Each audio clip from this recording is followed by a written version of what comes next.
penses vraiment que la Liga est le meilleur championnat du monde? Alors d'accord, tu vas me parler de la première ligue et c'est logique. Mais après des années sans hype, la Liga redevient un championnat d'exception. Du suspense à tous les niveaux, des joueurs de classe mondiale et de l'entertainment, on va voir ensemble pourquoi la Liga est le championnat à suivre cette saison. 2 points, c'est ce qui sépare le Real Madrid, leader de Liga, du Barça sur la dernière marche du podium. Entre les deux, le troisième mastodonte espagnol, l'Atlético Madrid, s'est installé à la place du dauphin. Une course au titre haletante qui ne fait que bouger. Alors que le Barça a gâché son avance de 9 points après un trou d'air en décembre, c'est maintenant le Real qui se voit rattraper après avoir pris 7 points d'avance. Une lutte sur le podium qui risque de nous offrir encore plus de spectacles. Entre l'Atlético qui ne compte qu'une seule défaite depuis le mois de novembre et le Barça qui est redevenu la machine du début de saison, le Real peut se faire du souci. Et si les deux Madrilènes se sont déjà affrontés récemment, les Catalans doivent encore se frotter aux deux clubs de la capitale. Un match face à l'Atlético en mars, puis un Classico en mai, à 4 journées de la fin qui s'annonce décisif.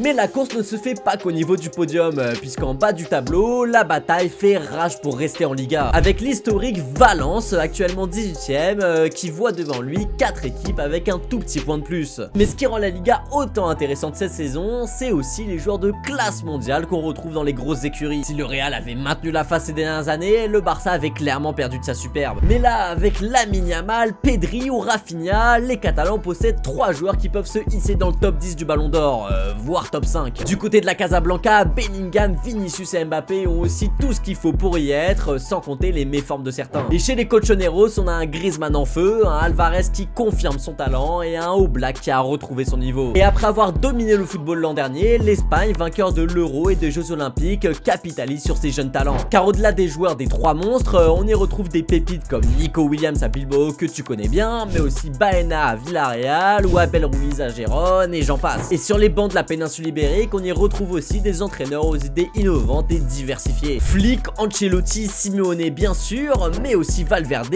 Marcelino, Inigo Pérez, Alguacil ou Michel. Critiqués pour leur manque de diversité ces dernières années, offrant un jeu moribond, les clubs de Liga montrent désormais un bien meilleur visage. Et ce n'est pas sans rappeler l'époque du grand Barça de Pep et du Real de Mourinho. Une époque où les deux clubs possédaient plusieurs candidats au Ballon d'Or et 2 des meilleurs entraîneurs du monde, tirant tout le reste du championnat vers le haut. Et bien sûr, on compte aussi l'Atlético de Madrid. Et toi, qu'est-ce que tu penses de la Liga cette saison? Est-ce que tu as retrouvé une passion pour le championnat espagnol? Dis-le moi en commentaire.